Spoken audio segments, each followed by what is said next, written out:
Yo, what up, what up, what up, what up, man? We are back. We got a great episode for you today. Look, man, we're going to be talking about a little of what the scores are that happened this past week and what we got coming up for rugby. Man, also, man, we got pop stars buying into the MLR, and it's getting a real one. We got a whole musical legend being a part of the MLR now. Also, man, Netflix is not messing up this time. They are bringing it back. Man. Let's talk about it a little bit.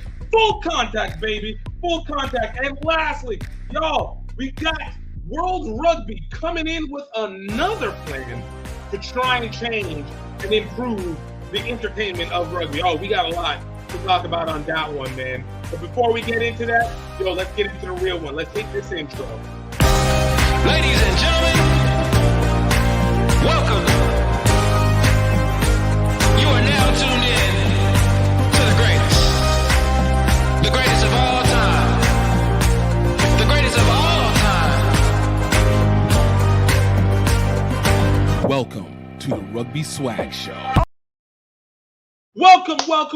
This is Rugby Swag Show. Of course, this is a show where we get to speak to people about the opportunities and advantages they've found through rugby. And of course, most importantly, we're keeping you up to date with what's happening in rugby around the world, domestically and all above together, simultaneously, yada, yada, yada. Y'all, we got, like I said, a great show. My name is Gift Time Bailu. And of course, I want to make sure that you guys are staying up so that you can let the people that you love know why they need to be a part of this wonderful, wonderful game, y'all. But before we get started, as always, I need you guys, if you are watching it on YouTube or you catch it on YouTube, please like and subscribe to this. I need the algorithms. I feel the likes. I needs the attention, baby.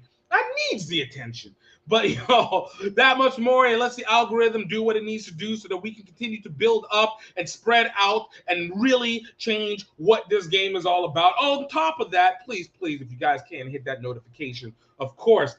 But that's not it. Y'all, if you guys are only able to do stuff on social media, definitely hit us up on social media at Rugby Swag Show, on Instagram at GiftABailu, on X at GIFTEGBELU. Of course, then on everywhere else at Gift Time Rugby. That is Facebook, that is YouTube, that is TikTok, that is Twitch, and Reddit, if you may, but I'm not going to lie. I'm literally never on Reddit, so it's not really a point to that one.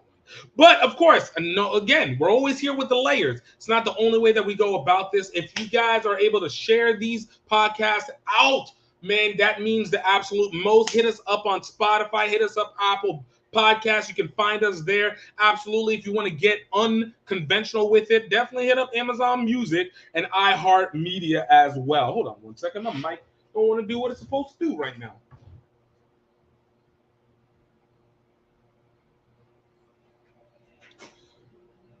Oh, you want to be difficult for no reason. Okay, so we're going to be difficult for no reason. But either way, y'all, really appreciate you and everything that you guys do. Thank you for taking the time to listen, to pay attention. Man, I will say, man, we got, like I said, a great show. A lot going on, but not a whole lot. Luckily, this is just kind of a chill kind of the week, so I want to be able to talk about it a little bit more. We're going to go into it, but of course, we got to get back into these commercials. We got to take care of the people who take care of us, so we're going to be right back, top of the hour. Let's get into the scores.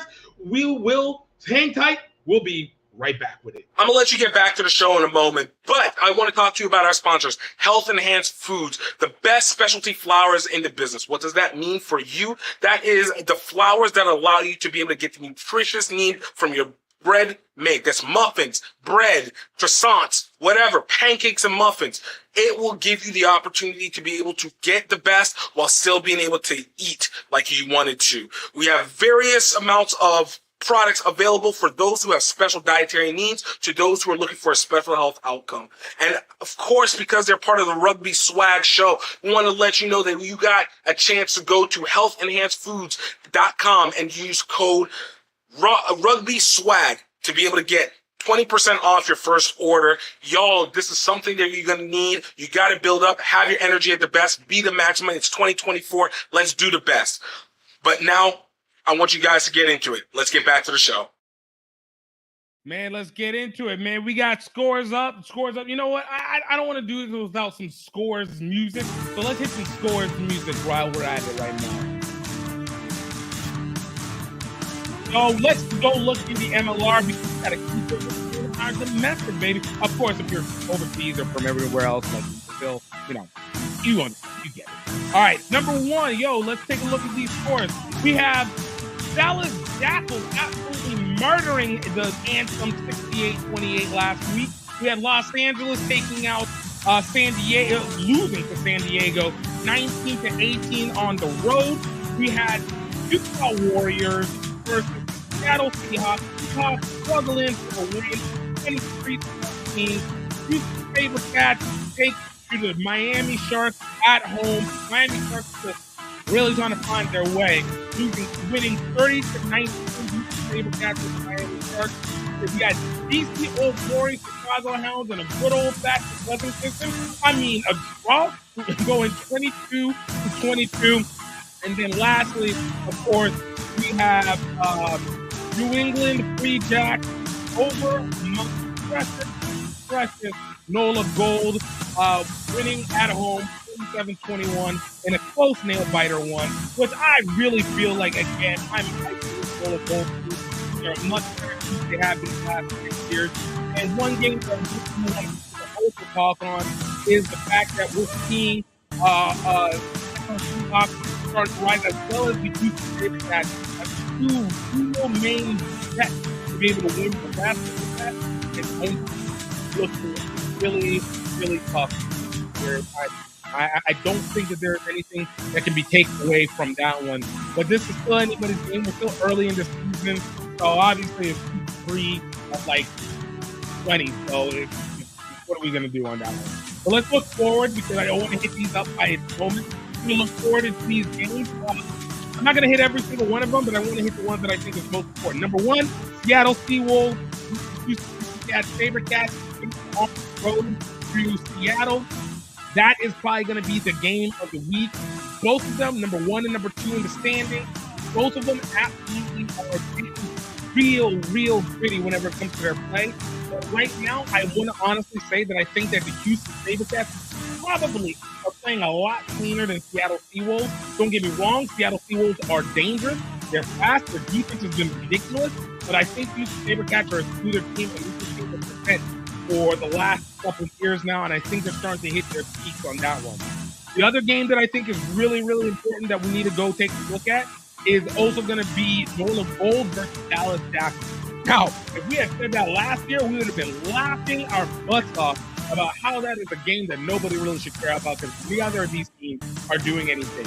But New Orleans Gold, even though they've been having a lot of trouble when it comes to their kicking, they have been able to come back. They poorly in the first half, absolutely still in the second half. But the Dallas Jackals are not anything to play with. They have been absolutely showing their full selves this year. I think the 2 years of development is starting to come to fruition. And they're at home, which is a tough one. And it's going to be in Dallas as it's getting hotter. I mean, both these teams understand heat, but Dallas at home is starting to pick up. But I do think Nola Gold are going to take this one very, very easily. And of course, we got Old Glory, San Diego Legion. I think Old Glory is going to be able to handle themselves. Miami First Anthem. This might be the worst game, but ironically, the best of the expansion teams. LA takes on the Utah Warriors at home, and I think Warriors are going to take ass. Miami Sharks Anthem Rugby. Honestly, I think the Sharks are going to win. They're at home. If it doesn't rain, it might actually be the first clean game that they actually played this entire season. The Anthem is just too young. They're too inexperienced. They need like 3 years to be able to really set their basis. So I'm not even worried about them like getting into position or winning anything this year. They just need to be progressive. Just progressive from time to time. Then, of course, we got Chicago Hounds and New England Free Jacks, which honestly, I think it's a first game. I don't think the Free Jacks are as good as I thought they were, but I don't think the Chicago Hounds are at the level of New England, even though they got the talent. So, watch of a game. I'm probably going to still lean New England on it. I think, they might have the target on their back. All right, let's look into NRL. Obviously, last week we talked to my guy, Jason Bray, to be able to talk a little NRL. He's not going to be doing it this week.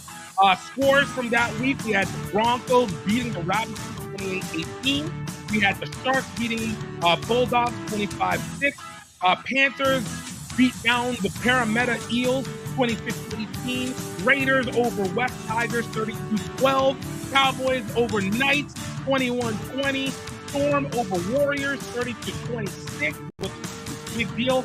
Sea Eagles over Roosters 21-14. Dolphins over Dragons 38-0. Great home win. Great home win.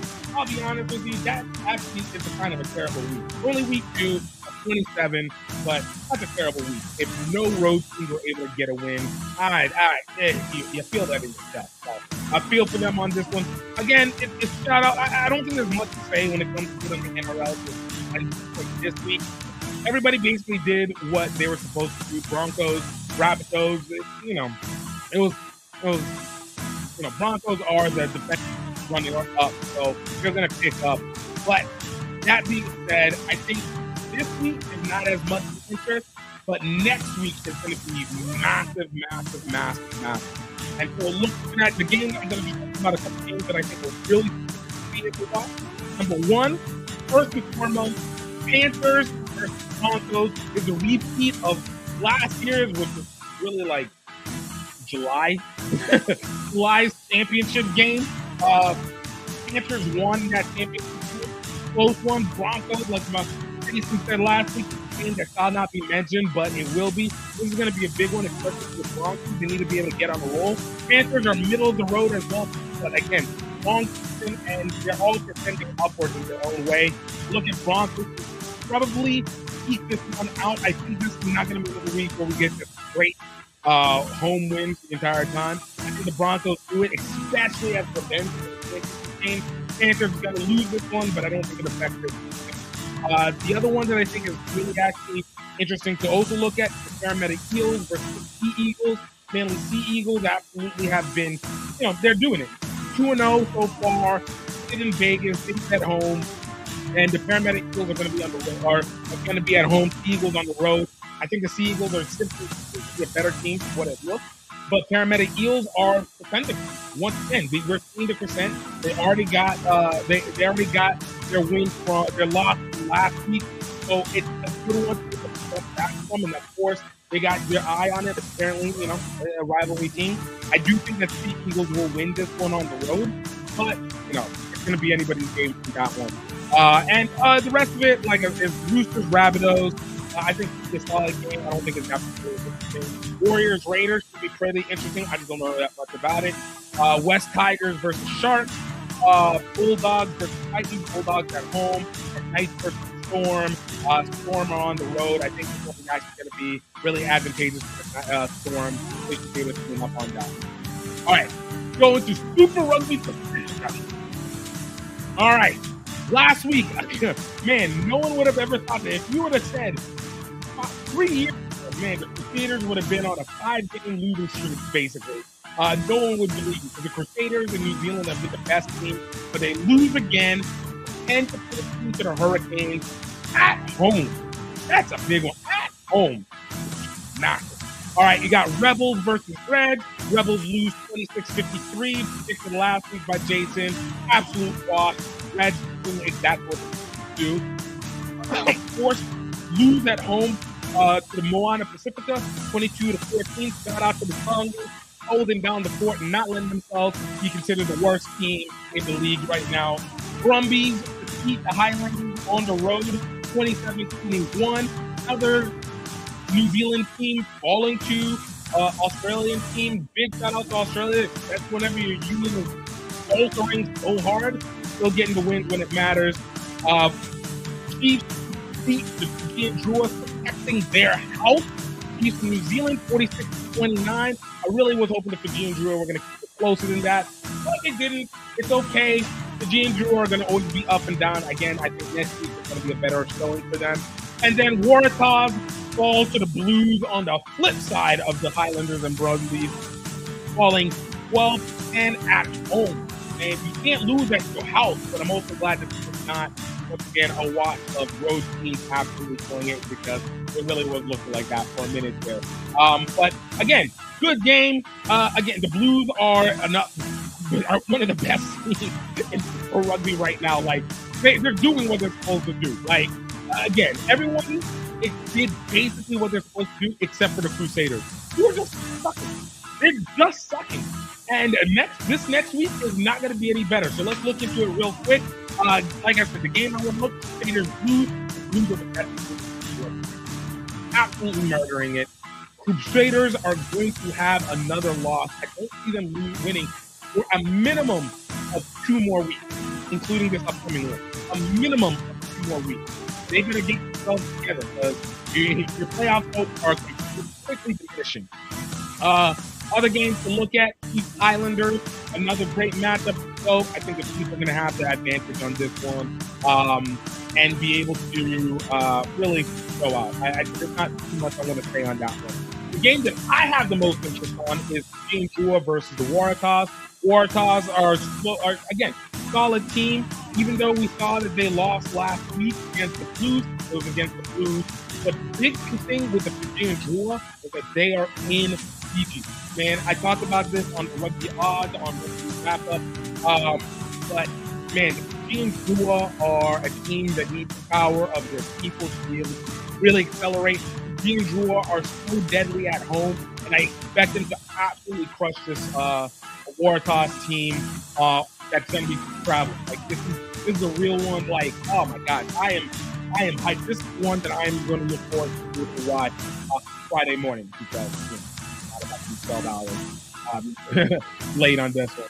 And then the last games are Brumbies versus Moana Pacifica. Brumbies for the Lake on that one. And Hurricanes versus Rebels.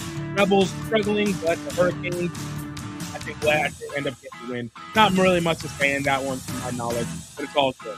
All right, let's go quickly to URC. I know I'm running through these fast. There's other stories I want to get to, but I think it's really important to get to them. We got Munster over Zebri, 45-29. Edinburgh over Ospreys, 19-15. Lions over Sharks, 40-10. Benetton over Glasgow. Benetton losing to Glasgow, 19-9. Bulls over Stormers, 40-22. No surprise, Bulls are the best team coming out of South Africa. Connacht versus Scarlet, 26-10. Cardiff losing to Leinster, 33-20, because Cardiff and basically all of Wales is just hot garbage right now. And Ulster over Dragons, 49-26. Again, nothing really significant. I think the Bulls are going to be one of the two playoff teams. I think they're going to be one of the come out of this. Glasgow Warriors, another Irish team doing what they're supposed to do. Connacht, another Irish team doing what they're supposed to do. Lions being the second best team in South Africa. Again, not super a whole lot to say. I don't think anybody did anything super surprising. No really big upset. Coming for this one, again, nothing really stand out to me for the games coming up. Glasgow Warriors are going to be taking on Cardiff. That's going to go to Glasgow Warriors. Ospreys over Munster. Munster's going to beat Ospreys. And Ospreys are at home. Sharks versus Ulster. Sharks are at home. South Africa tends to do well. Ulster, again, Wales.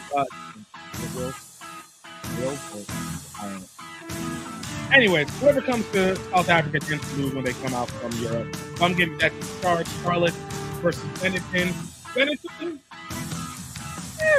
not bad, but it's Scarlet, Wales. Benetton will probably get the win on that one. Stormers versus Edinburgh. You're coming down to South Africa, you're gonna lose. Connacht, so give that one to the Stormers. Connacht going against the Lions. Lions are going up to Ireland. Connacht is gonna wipe out the Lions. Bulls versus the Dragons. Dragons are going down to the Bulls. Bulls are traveling to the Dragons. The Bulls are the best team in South Africa. They're one of the best teams in the URC. Bulls are going to wipe out the Dragons. And Leinster versus Zebri. Leinster over Zebri because Zebri is just not that good. And Leinster is just mediocre. All right, y'all. All right. Now, we're going to get to some ads, but I want to talk about a major purchase that really happened this week. That really happened this week that I think is very, very, very significant to the development of rugby in terms of the U.S. and what they need to be able to get out of it. So we're going to be right back after this commercial break. This is Gifted Bailu with Rugby Swag. Hang tight. Don't you love a great ketogenic family?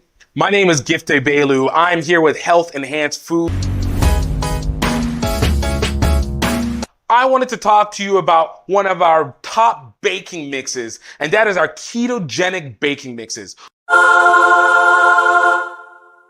We got our ketogenic seed baking mix, our ketogenic almond baking mix, and of course, our ketogenic coconut baking mix. Now, what is so important about it being ketogenic? Now, for those who don't know, ketogenic means that it is utilizing low carbs to be able to eat from.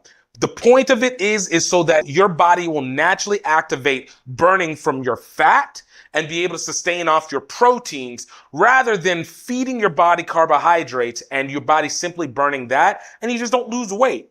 And so whenever you're doing that process, it's incredibly difficult. And of course, you're always going to have a craving for wanting to eat the breads and the carbs that you typically would have. With our keto baking mixes, you can have the pancakes, the waffles, the cookies, the cakes, the pizza crust that you absolutely desire without sacrificing the work, your diet, and obviously the results that you are trying to get.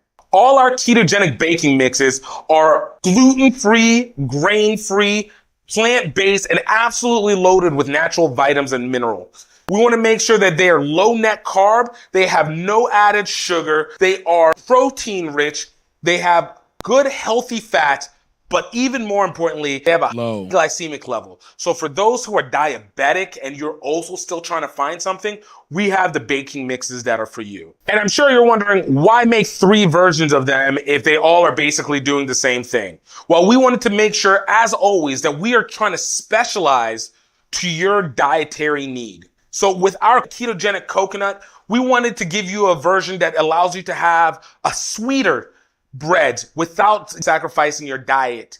But it provides you things that you can make with your cakes, you can make your cookies, but you can be able to not have to lose your mind trying to find things that can satiate the taste without ruining your diet. With our ketogenic almond baking mix, that is one that has probably the highest protein content. It allows you to be able to control your blood sugar levels, reduce your blood pressure, lower cholesterol levels, and of course, it goes to promoting weight loss and being able to control the hunger. And for our ketogenic seed, this is for those who have a nut allergy and they can't take anything like the almonds. So we want to give them still the same thing. You can still make your bread. You can still make your pizza crust. You can still make your cakes and your buns and your muffins, but you don't have to worry about having an allergic reaction. You definitely can go check out the ketogenic line of products at healthenhancedfoods.com. Go ahead, keep up with your diet, get the foods that are necessary to keep you going, and let's get the results that you absolutely deserve. Let's go.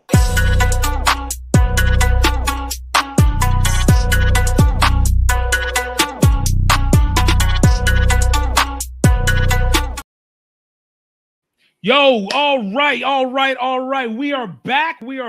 And I'm, like I told you, I am excited for what we're about to talk about right now. And it is something that I said is going to change the game. And that is the big news that, man, Earth, Wind, and Fire has bought into Major League Rugby. Y'all, it was announced this week that Verdine White of Earth, Wind, and Fire... I'm sorry, I said Vernon. Virgin White, man, put some respect. The bassist for Earth, Wind, and Fire has purchased a minority stake into Old DC Old Glory, man. What a big shout out to freaking Paul Sheehy and that DC Old Glory group. Yo, if you guys don't know, I mean, I hope you guys know. I don't know if you guys, you might be young. I don't know. But whenever you got the guys again, put seasons. The seasons that we're here, the season that we're here, da-ba-da-da, can disappear. Oh! September, November. Bruh, like, that is huge. I want this to be bigger news than what is being placed out right now, because that means that you have a direct connection, not only to a legend, but the credibility of other legends wanting to be part of it. And it's not like Virgin is some like side guy. The man is a legit component of Earth, Wind, and freaking Fire. So you need to be able to tap into exactly what it is that they're going to do. Boy, I said whenever I heard that, I was so hyped.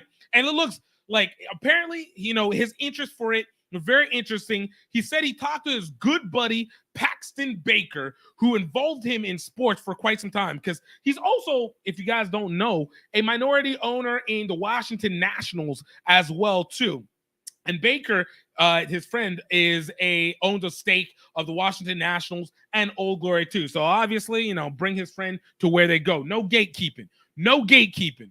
He would continue to say one of the reasons why he had an affinity to be able to invest in DC Old Glory DC, was that he had been coming to DC. Hold on, you know what? Let me show you. Let me show you what it is. Let me show you what's happening over here. He said we've been coming to DC for a year, for forever DC. All right.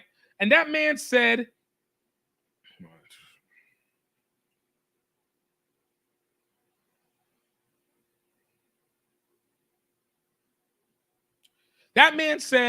DC is kind of like where Earth, Wind, and Fire got launched. We really broke big in DC, and it was always been like a second home to us. In the beginning of our career, we were going to move to DC because we were playing there so much. And then he was like, yo, they went on the article. This is WTOP News. It was announced on there. But the reason why he connected with rugby outside of his own friends was the factor that he was like, yo, I thought it was sexy. Because it was from overseas. I thought that it was really great. It's now in a new generation. People are getting into it. I wanted to be a part of it. Yo, that is what we should be doing with every freaking owner or entertainer or anything, to just get them on board. Like, there was a buttload of people who went to go invest, who were celebrities, in stupid paddle ball, or what was it, netball, or the old people ball that was not badminton, but I don't even care to remember the name anymore. But we getting people like that, and they think it's sexy to be part of rugby. Yo, they said it's sexy. You got to get sexy, baby. You got to get sexy, and I think that's legit. It's something that has to be pushed that much more. Oh, my God. Like, that is so dope. So I'm hoping moving forward, we get to see more of Earth, Wind, and Fire, or more celebrities entering in and being publicly announced to be able to be a part of it, because I want to see more of these celebrities. That's how we grow the game, grow the casuals, because it's an influencer base. Look, they're going to bring their own influencers, and they're going to do their own thing. But the key part is they're really going to go do their own thing, man.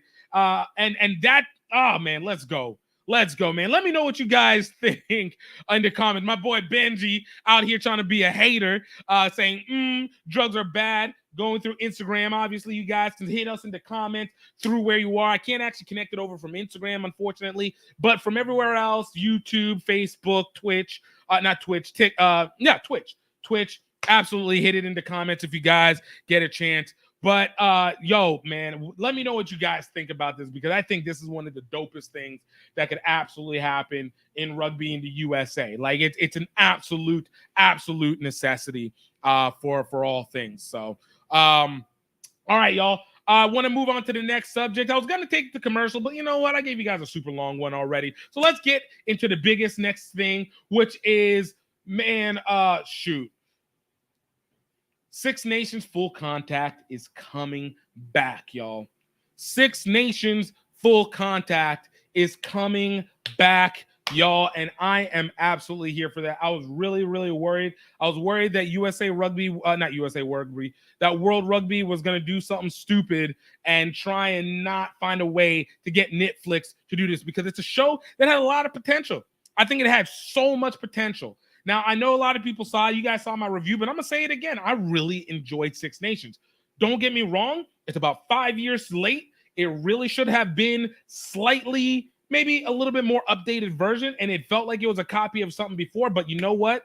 I understand they had a model, and you had to get something on the table first, especially because Six Nations people were being super weird about letting people have access, and they're making it terrible, like Wales. And of course, I know they have all the issues in the world going on, and they got all the problems in the world, and their whole system's about to collapse. They just lost the Six Nations, even though this happened in 2023 when they barely lost the Six Nations, only losing to Italy, only slightly beaten Italy in the process. But man, everybody needs to go in deep and to be able to get to know more of these players more and more. And I think this was a very big asset to being able to help make the Six Nations, especially for me, and I'm going to talk specifically for me, far more digestible to be able to watch. I actually gave a crap about it. And then to know that, like, so many of the players that were prominently featured in the Six Nations for 2023 for full contact season 1 were just not there for the actual Six Nations for this year. So for next year, which this is going to be coming out in 2025, probably again a week before the 2025 Six Nations, they're probably going to address France and their absolute falter and loss of Antoine Dupont and how much they struggle. And we're going to even see if that coach remains. Bro, the rise of Italy this year, like, now I want to see their locker room, because it was a young locker room, a new coaching staff, a new mentality. Oh my God, I want to know what they were doing that like changed up, where they were just like, oh, we about to show you guys we not nothing to be messing with. All right, don't F with us, man. And then of course, man, Ireland losing to England, so their Grand Slam, even though I know they won the Six Nations and they got it, blah blah blah, but I want to see how they felt with the devastation of them losing to England in such a factor. And they were dominated. I don't care what that score said. They were dominated in that Six Nations. And Scotland winning the Calcutta Cup over England, and then following it up by losing to Italy. In that one, like that little connection right there. Oh my God, like this is the perfect Six Nations to be able to have the follow up. So I'm so happy Netflix is bringing it back. You're doing it again on a big platform. I do feel like as a rugby community, we need to do a better job in lifting it up. I want all the people who were like, oh man, this is too simple, I wanted to hear about tactics. Shut up. Ain't nobody care about tactics whenever you're a casual. We want to know stories, but I do feel like they need to do a better job in establishing history and context with the Six Nations, so that there is also a lead in to go to it, because I think there needs to be a little bit of help so people can have greater establishment of the rivalries and why these rivalries exist, but not go into individual tactics or teach people how to play rugby. Like, there's YouTube for that ish. Like, there's so much YouTube for that. You might generate them towards a YouTube channel. Maybe YouTube, Netflix has another thing for it, or you'll work with any of the hundreds of media people who have put stuff out there. Don't do it with World Rugby though. They don't deserve anything else. Help another creator out, but to bring it through and just like get into it, just let's show them a tunnel to be able to get him into the rugby and really be an asset for the world, because clearly World Rugby wants to have a plan to improve stuff. So let's see what they really do, even though, again, I'm not saying involve World Rugby. Obviously, Six Nations is their own private industry plus private investors. So that's a whole different thing. But either way, boy, I'm so hyped. I'm so hyped for this one, man. I want to know what you guys think in the comments, because what did you think of the last one? Again, there was a lot of worry because, Netflix didn't put any numbers for Six Nations. We had no idea what the take was.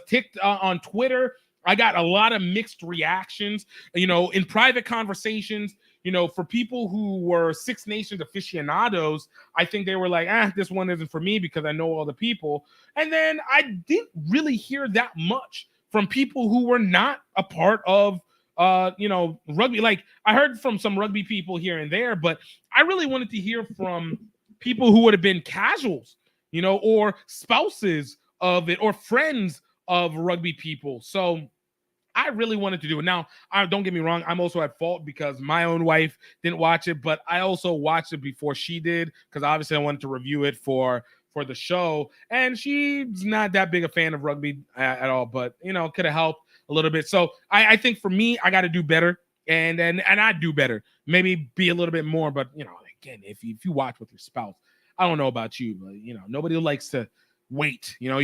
Some of us, we get like 2 episodes and then they're tired, and I'm like, I got to do a full binge. 8 episodes, I got to do a full binge. 8 hours, give me the full day. We set. But let me know what you guys' thoughts were. Let me know where you guys were going with it. Let me know what you guys were thinking about this, man, because I really feel like this is just important. This is one of the most important things. This is more important than the Rugby World Cup happening or the Olympics occurring, or because I think these are things that introduce people into the game the correct way in 2024 and moving forward 2025 in this era of media. So yeah, let me know what you guys think with it, and we're gonna get back to it a little bit more. All right. I gave you guys a miss on the ads before, and let me come back to it because I got to take care of the people that take care of us. We're going to be right back. We're going to talk a little bit about what is going on with World Rugby and what they have planned and just the thoughts. Like, World Rugby, man. Go on, do what you do, man. Go on, do what you do. We'll be right back. This is Gifted Bailu Rugby Swag Show. Let's go. Hey everybody, this is just the break train sending out a personal little video diary to all you people out there where I am going to document me riding most of the way between Singapore and Tokyo for the 2019 Rugby World Cup. I needed help, and it came from Louisiana. We in Singapore, baby! Gift from Gift Time Rugby USA is a extroverted tour de force. But what unites us is a hunger for adventure. Off to KL, Kuala Lumpur. Gift, where are we? We're in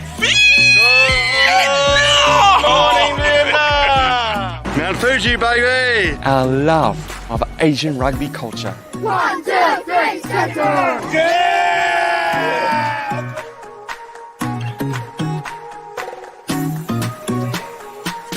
Rugby is starting to develop here in Cambodia for women as well. Valkyries, the mighty Valkyries! We're out here, we're running out of energy, we're running out of money, and we're feeling isolated. And yet at that critical moment, friends, family, sometimes complete strangers come on board. Before you know it, we're back in the game. Tokyo, here we come! Malaysia, Thailand, Cambodia, Vietnam. Watch the full adventure at crugby.vhx.tv. That's C like SEE rugby.vhx.tv. All right, y'all. All right, we are back, y'all. All right, man. What's going on with World Rugby? Look, they announced this week that they were like, hey, we need a new plan. We need to make people feel interested in this game a touch bit more. And, I think we came up with something to enhance our entertainment value. So, okay. You know what? Before I throw out my opinion, let me let you take it out to Alan Gilpin to be able to speak on this a little bit so that maybe there's some context that goes along with it that might actually help shape this out a little bit. So let's take it over to them. All right, give me 1 second. Give me 1 second. All right. So Alan, let us know what this is all about.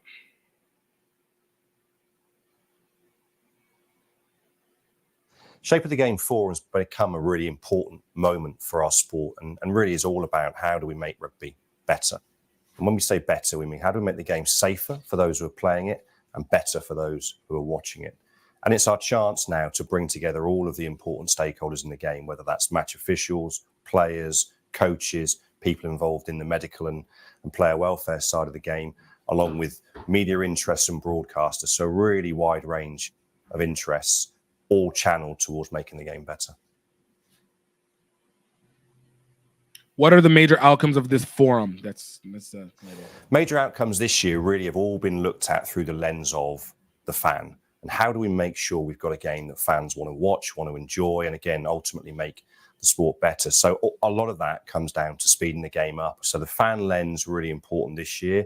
Lots around the breakdown, tackle area, scrums, line-outs, the successes we've seen with using shot clocks in the past. Can they be applied in more areas of the game? Some working groups now on the tackle area, the jackler, some of the terminology we use as well around the game, making sure that's understandable, not just for die-hard rugby fans around the world, but for fans who are new to the sport. So there's still lots more work to do. on those outcomes. But I think we've got an agreed set of outcomes across the game that when we start to implement them and start to trial them, we really will start to see a better sport. All right. So, all right. Not very much being said, but don't worry. They dropped the article. So I got you guys. So looking into it, it looks like they have they have 5 phases that's going to be going to this 5-part plan that's going into this. Now, I'm gonna break down each one. But let's listen. I'm gonna name them off. Number 1, it's the law application guidelines and reinforcing existing laws. Second phase is law amendment recommendations for global adaptation. You know what? Let me just throw this up here as well too, because why be alone on these when you don't have to be. All right. Third phase is the closed law trials.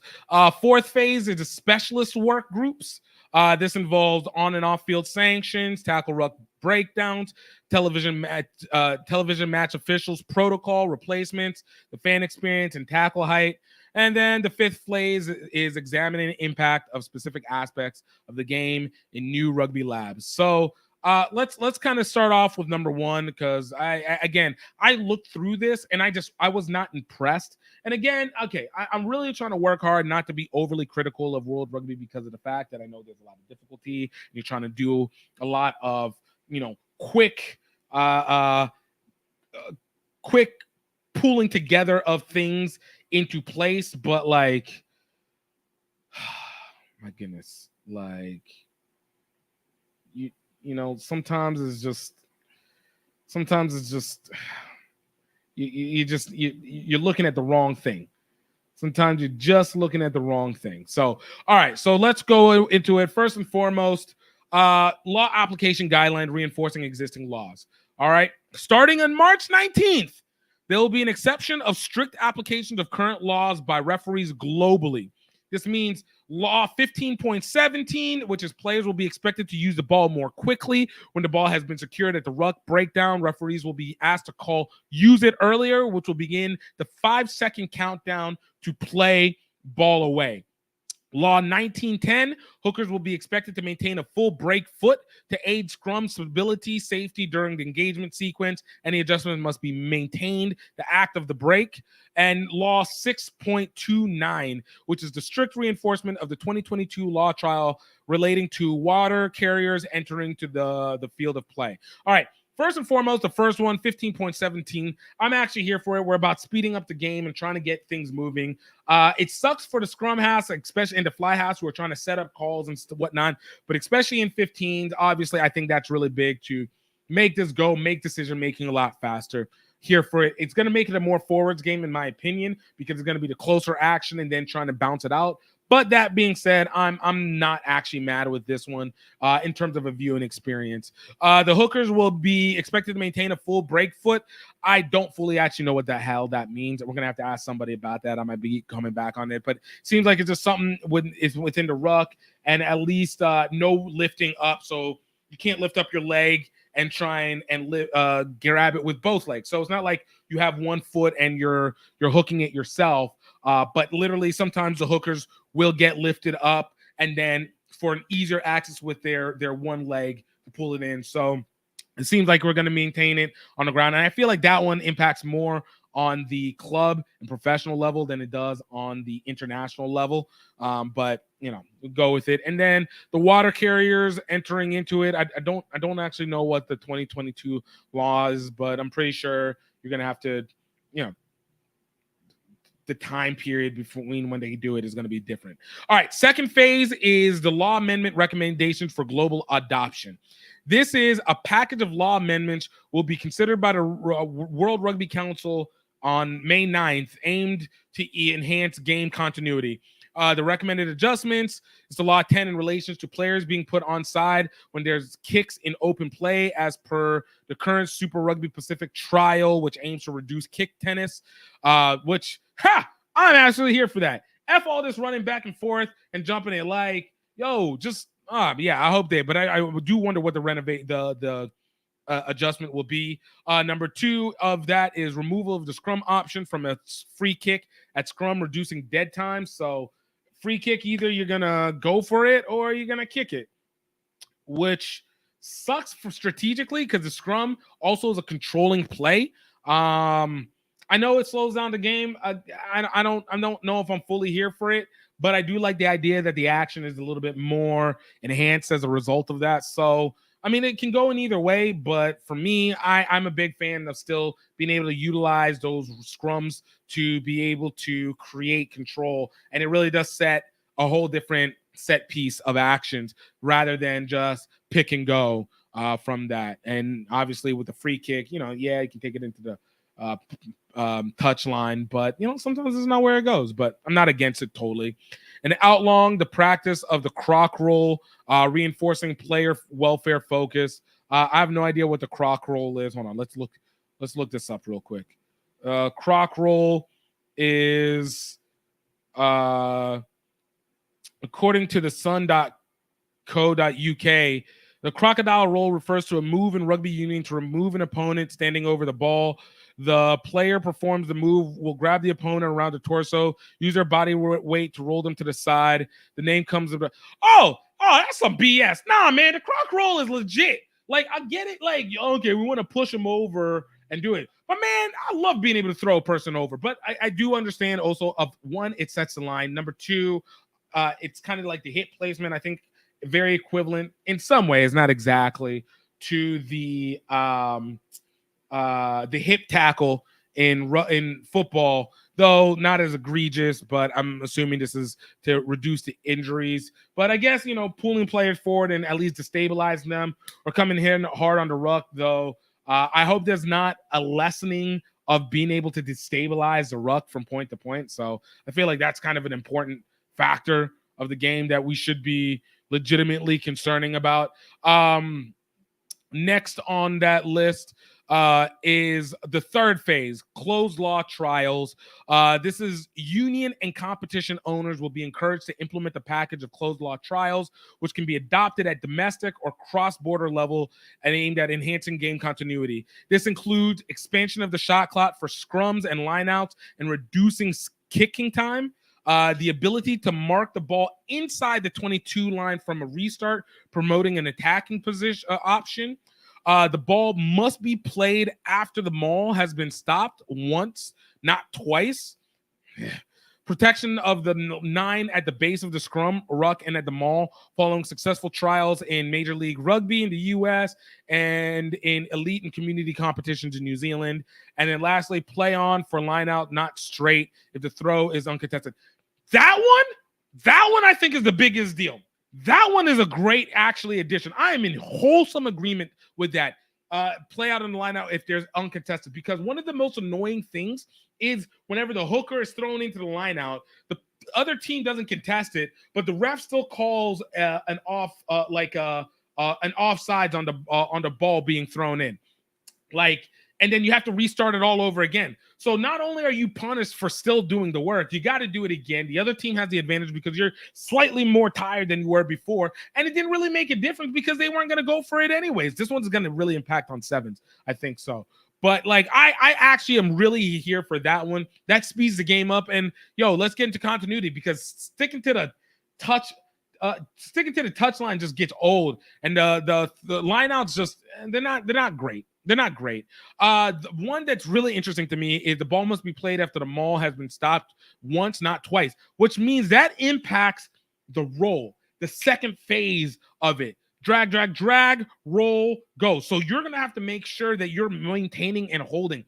That, I think, is a big deal, but I also think it's actually good for the game. I do think getting the ball out quickly from that. I love a good moving ruck in essence, but you want the ball to move, get it out to the backs. Also saves a lot of energy from the forwards as well too, so they can be able to spread out and get back into position.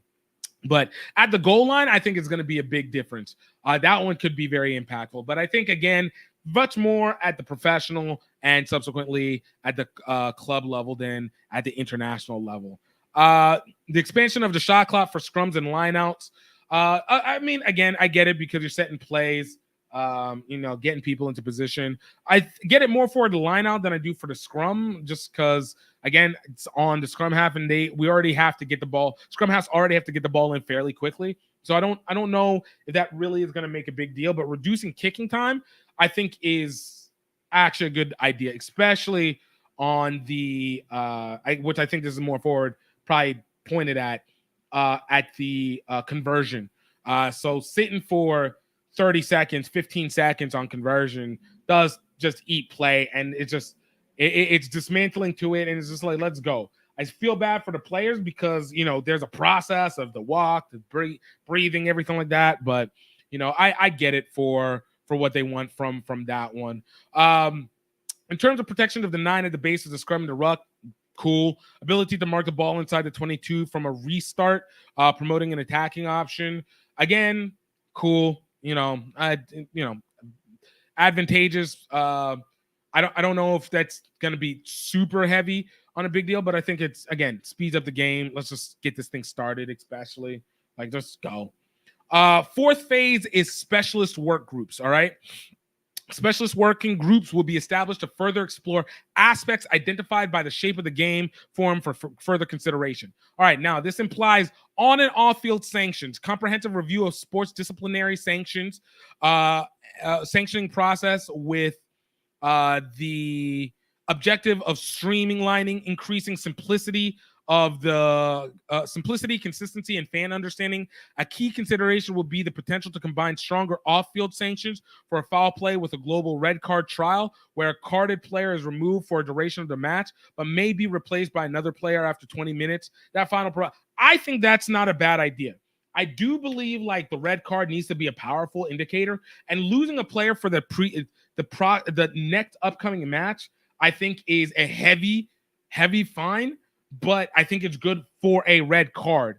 But to punish the team in totality, especially if you get like a red card in the like first 5-10 minutes of the game, like, yo, that's kind of like some BS that they have to be at 14 for the entire game.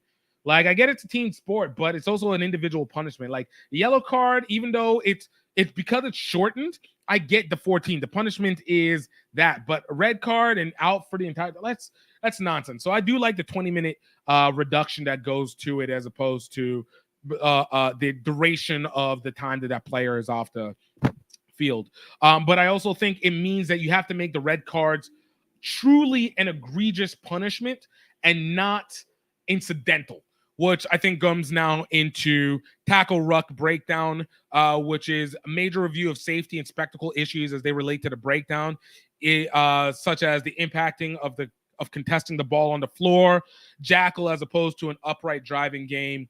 Again, especially because there's so much player welfare that's being involved with rugby in this moment, like, I really do feel like this needs to be taken really strongly a look at. And if I'm understanding it correctly, obviously I think it comes down to incidental attacks. Like, what's going to happen? Again, the head concussions, I think those need to be looked at strongly. I get, again, you're trying to prevent lawsuits for the future, but if you got an incidental attack that clearly was more of a bounce off than it was a hit, it shouldn't be such a heavy hit to the team, and you get a red card, and then your team's out indefinitely because your player's out indefinitely because of something that wasn't intentional. They tried to do the tackle and just happens because it's still a bang game, So we'll see that one and the jackal as opposed to an upright driving game.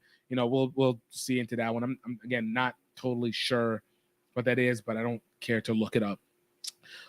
Television match officials, TMO protocol. So that means determine the optimal remit of the TMO protocol while setting new minimum standards for the technology provider. Honestly, if you take away TMO, I won't be mad at it. Just take it away. I think there's a time and place that has gone to it, but again, put the replay on the refs. Obviously, that's not what they're talking about. They're just trying to talk about setting a different standard for what the TMO is supposed to do. But I think it's too much, too far. You put too much pressure on people that are not in the game. You put too much on tiny incidental movements that are baked up by pixelation of each element, and you start to like over officiate the game, and it's too much. But I don't want them to go swing to the other side where there's like nothing, but have just a normal replay system. Just have a normal replay system. Yo, you see it up on the replay, play it in real time, play slightly in 0.25 time to be able to see if there's any incidents. Play it before and play it after each try, and then subsequently go from there. Like it really shouldn't be such a heavy component of the game, man. It's just so much. It's unnecessary, bro. Replacements. Examine the latest in research on impact of fatigue, the number of and timing of replacements in the elite game to determine options that might create more space on the field while improving injury rates. Again, this one is toss up. I feel like this is going to be the clash between the purists versus the new generation. Because the purists are always going to say, yo, you're toughest because you have to play to 80 minutes. You only get 6 subs. And as a result of that, you really need to make the most of your time on the pitch with that 7 subs. I'm sorry. You only get 7 subs and you need to make the time of the pitch, or you need to make sure your conditioning is up. I think on the new gen side, you got more athletes, you got stronger, bigger, faster. And obviously now the impact has a bigger ripple effect on the players. So increasing either the number of substitutions that you can have, or maybe even when those substitutions can have, I think is a big deal. I don't think it should change the game too significantly, and if anything, can maybe improve it. But I wouldn't want them to get to a point where it's almost borderline rolling subs in that situation. I think it's still there's still the value of rugby enforcing the conditioning to happen the way that it needs to happen with taking things into place. And then the fan experience, which I think should have been a phase in and of itself. But obviously, they just can put it as a partial, which is building rugby's attention via a fan-focused view of how the game is marketed, a consistent approach to presentation of the sport across all media environments, and a focus on the moments in the game that really engage the fans. This will include a thorough review of language terminology that is used within the game. Now, this one is I think a very dangerous one to go with. Now, I get the idea of wanting to have a consistency of terminology across the game. That one I do like, but we also have to play into the factor that we have very different cultural elements to it. So whether there's reason, like in the US, I mean, we take it in, and of course we accept it, but I'm not gonna lie, like I don't want to ever call a stiff arm a fend off. Like I hate the term, but I also understand, like for me, extra point feels so much more natural than just a conversion, but I get it. I do get it.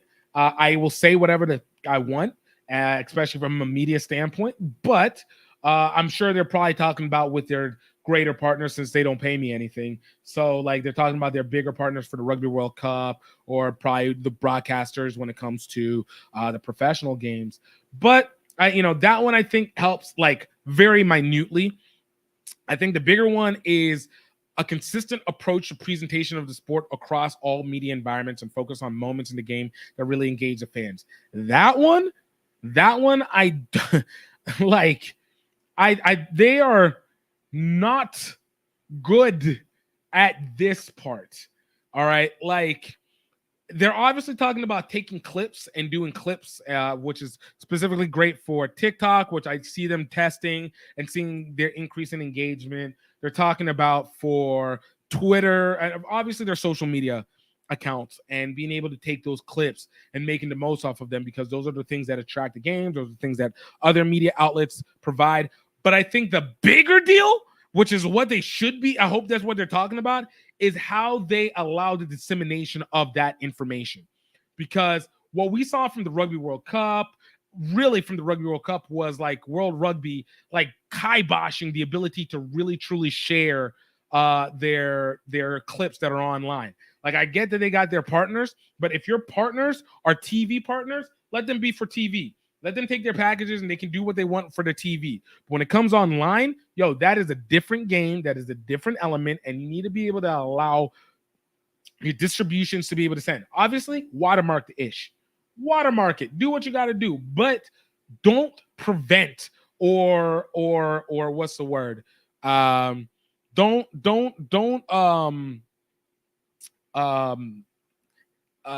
tag what do they call it? Negatively tag, prosecute the other distributors for your clips that you have online. These are not the ones that you put online should not be the ones that you're holding for restriction. That's your marketing. That's the one that you want the furthest amount of engagement to go to.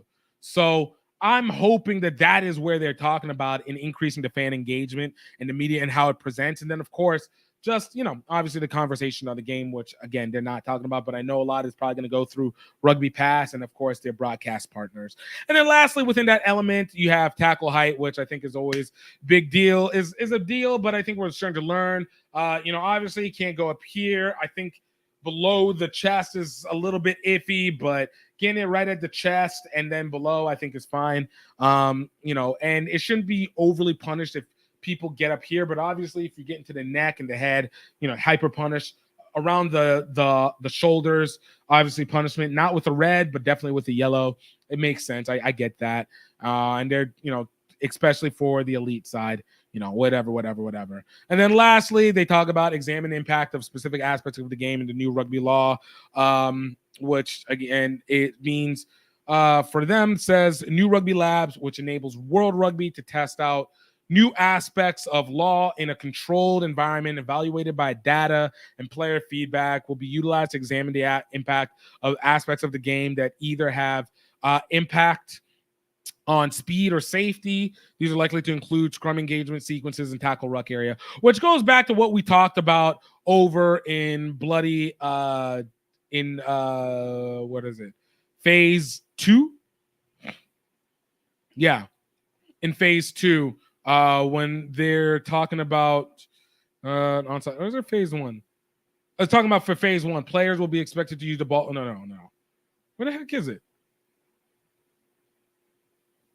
Oh, it goes back to phase 4 on and off field sanctions. So like that one I think is important. Again, you're on the field. It's a bang game. Like players should not be punished for unintentional and a lot of incidental actions. Like there's plenty of intentional and there's plenty of egregiously incidental issues. But if it's passively incidental, obviously call it what it is, and that's where I go to the pixelation. So if you're providing a counsel or working with the union to be able to provide some kind of commentary and feedback that they will actually listen to and impact the rest of the rules, I'm here for it. And I want to see them do what they need to do with that. So let me know what your guys' thoughts are on this, man. Like, again, World Rugby is in this process where they need to make money. They need to get ready for the Rugby World Cup. They got obviously the Olympics that they're going to promote on, even though they don't own the Olympics, but they got to promote off of that because that's where one of the biggest audiences that they can have is going to be there. But what are they going to do? Like, what's your thoughts on it? Do you feel like these are good? Do you feel like these make sense? Do you have any pushback? Even if I don't understand some of the stuff, let me know. I appreciate you guys for it, man. All right.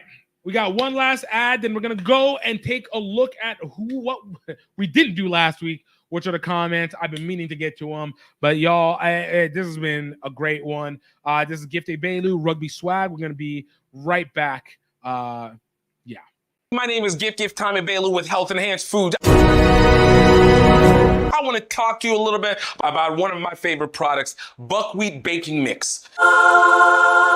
Why is buckwheat baking mix important to you? The one thing that you want to be able to do whenever you're eating your food is to not have to worry about whether it's going to be healthy or whether it's going to be good for your body.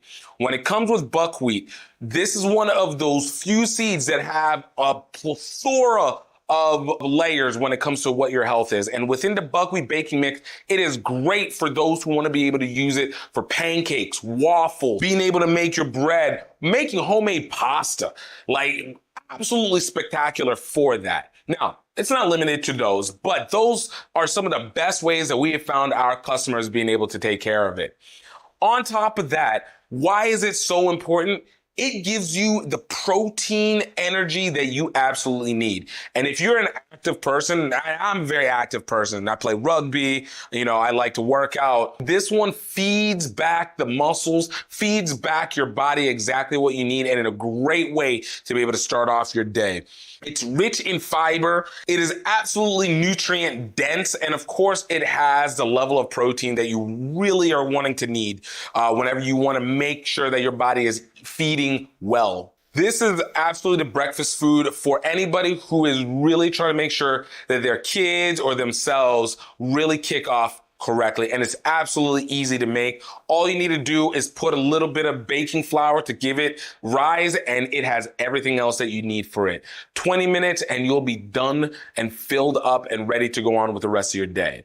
You guys can absolutely go buy this on healthenhancedfoods.com and be able to go ahead and check out that buckwheat baking mix. Enjoy your food, enjoy your breakfast. Let's go.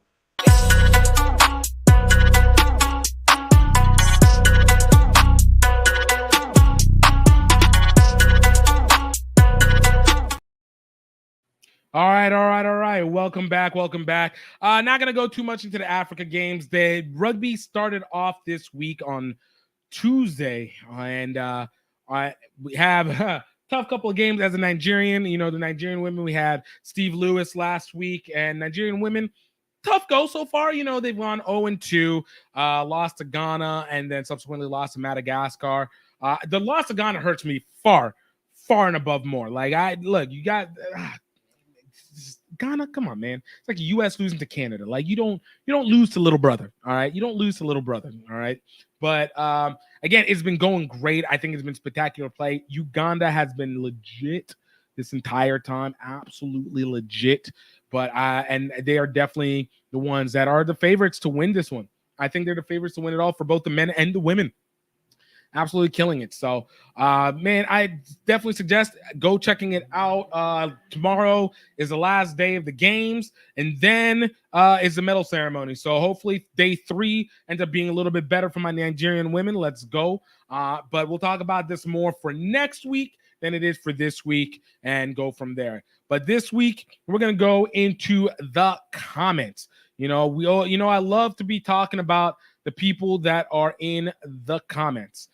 Because they provide such interaction that I absolutely need. And it makes it very much easier to be able to enjoy the little things out of all this. So let's go take a look into the comments. And it's going to go from a couple weeks because I missed them. So I want to talk about this all in totality. All right. First one comes from my guy, Rit the Rugger, one of our regulars, talking about Pacific competition that brings more exposure to USA, talking about the Pacific Nations Cup and the Pacific 4 series being used by World Rugby as a method of bringing more attention to the sport in the US. Rit the Rugger said, more games is always better, but where is the question that needs to be asked? What happened to the representative sides in the U.S.? I haven't seen anything about inter-union territory matches in decades. Producing select side competitions through the country would inform viewers that there is more than just one team on this continent that can watch, and that its presence is more pervasive across the country. Otherwise, you're trying to sell gasoline to people that don't even know cars even exist, much less that they could even buy one. I think this is a great kind of concept. I do know there's at least some representative sides. I know Potomac has a representative side. Obviously, the South Panthers in the Southeast have a representative side. But I think even within that concept, like the representative sides are still fairly they're not like viewed heavily. I do think it's still always good, but again, it goes back to the select siding, selections, people getting to those performances, getting to the training camps, to the tryouts, and the unions actually putting the money, bringing out the money, and then obviously where it goes at the end. But again, from the South Panther. The South USA Rugby South Panthers, I do think that it has provided a lot of opportunities for guys from the club level. It's a great developmental side for both the U19, the women's U19, and the women's club side as well. So, but especially whenever they play in like RAN or anything like that. So, yeah, I think there is. But again, you have to be able to bring a coverage to it so that people know where to go for that, and that begins a whole other level of cluster to deal with.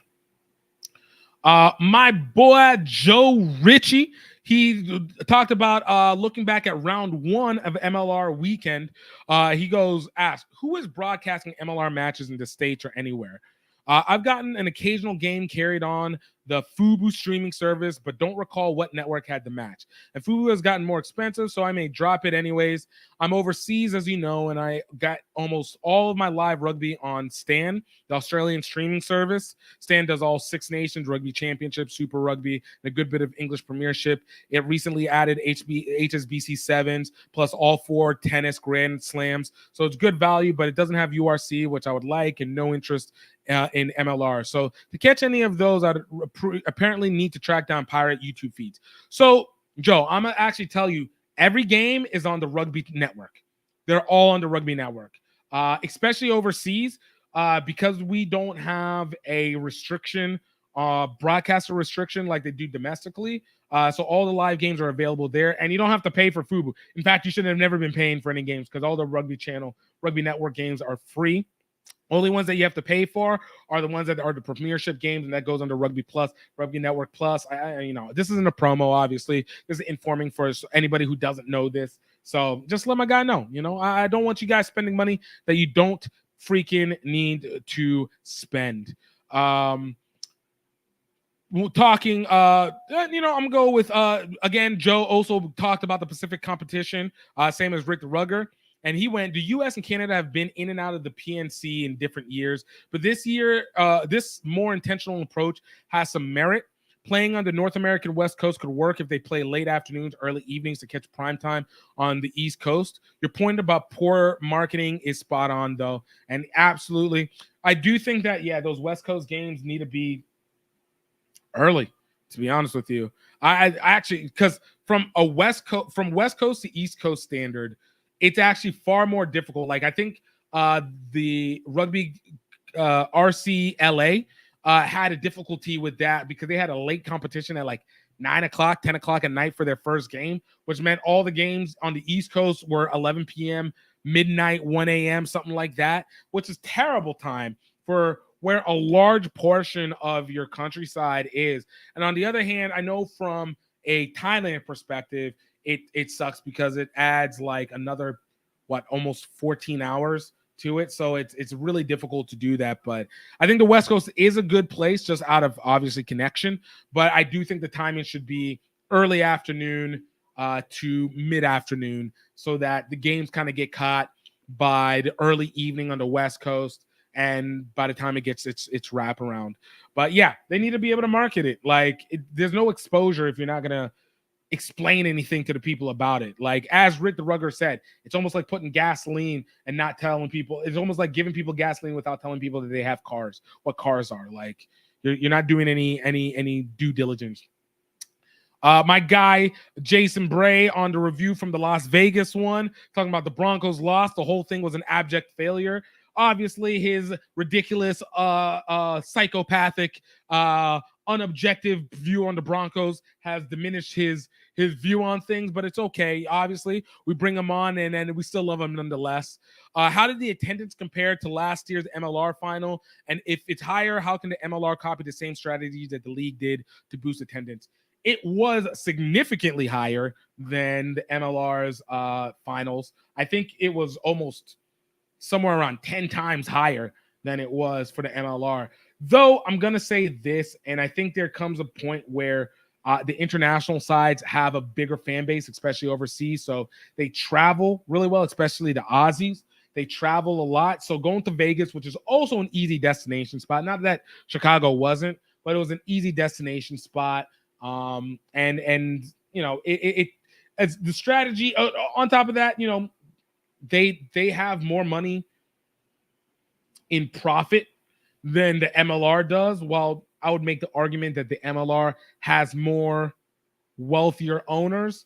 But NLR actually had money to be able to spend. They did 700 and something million in revenue with 56 million in profits. So they were able to put the money through their Fox Sports partnerships into the NFL, into billboards, into putting on the spiral and putting them in places. But the real major part was first time, which plays. It's almost similar to when the All Blacks came to play the U.S. in 2014 and then again in 2016. Just international appeal just has a higher chance. I think the MLR just has to keep grinding and doing things that expose the game and create the drama so that by the time you get to the finals, people are ramped up and amped up to be able to go there. And then, it becomes a party. Like, obviously they tried. They had Shaq and everything, but, it's part of it. USA Rugby League Union fan talking about Las Vegas. He was like, they were like, I left at 3:30 a.m. from LA. This was LA Sevens. Get to Vegas at 9 a.m. Did a little commentary for Vegas Nines, which also was dope because one of our friends of the show, Roots Rugby co-founder Kyle Granby, played for USA against Canada for that Vegas Nines competition. Did some interviewing as well. Went to Fremont State for Fan Fest. Thousands of rugby league fans. Loads of Super League as well, which because Aussies and New Zealanders, but mainly Aussies. Still in it. Brumbies, Waratahs, Reds.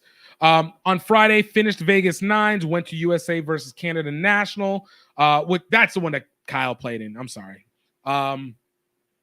Saturday was the game. Whole weekend was phenomenal. I'll never miss this in my life. We got 5 years of this. So, hopefully it goes well for NRL. They build up. But again, this is the churning. But you got to be able to evolve as anything else goes with it.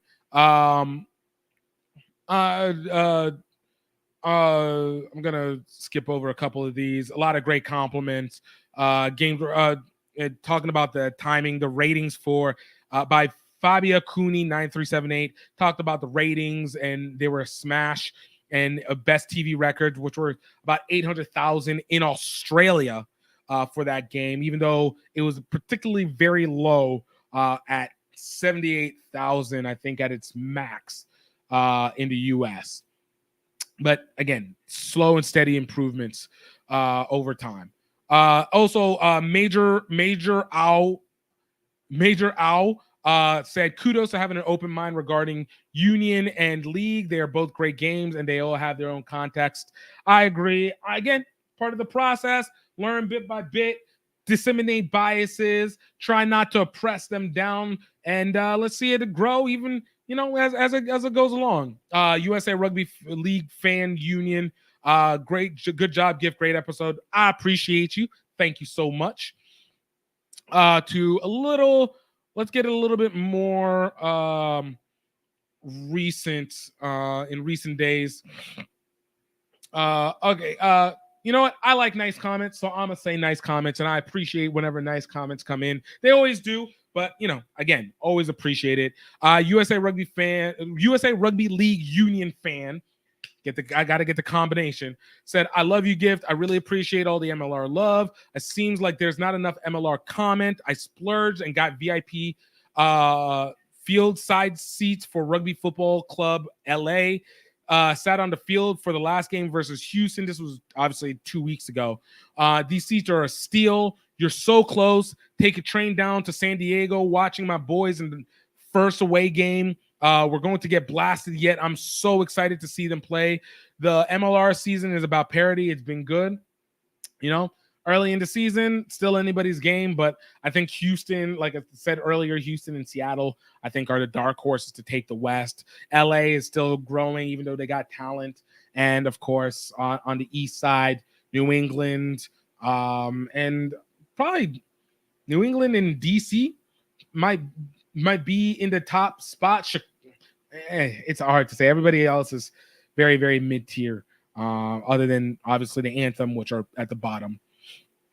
I'd made Joe Ritchie responding on my review of what I thought the England versus France Six Nations game was, where France beat England But he was like, you think England will beat France in Lyon? I'd be surprised. If anything, a very big French win. We were both wrong.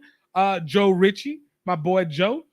France did not win big, and England did lose, though it was very close and honestly should have been anyone's game on that one.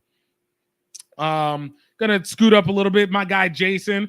Oh, why does that Australian guy like the Denver Broncos so much? Obviously, he's talking about the Broncos for the freaking NRL, but definitely appreciate it. USA Rugby League Union fan, thanks for the shout out. Always, I appreciate you always. Jason Bray with again talking about his segment, which was great. Still getting therapy for the NRL finals, which this week he's getting to get a chance to see the replay of that one for this season. Hopefully it goes horribly for him, and I want him to suffer and bring him on next week for it. And then lastly, kind words, Abel Rosa 2736. Great episode talking about our interview with John Fitzpatrick of Rugby Morning. Great episode, great interview, great guy to talk to. Definitely check him out. Episode 118. I definitely recommend it to everybody to be able to go take a look at that because I truly enjoyed it. But I think that is where we are going to call it.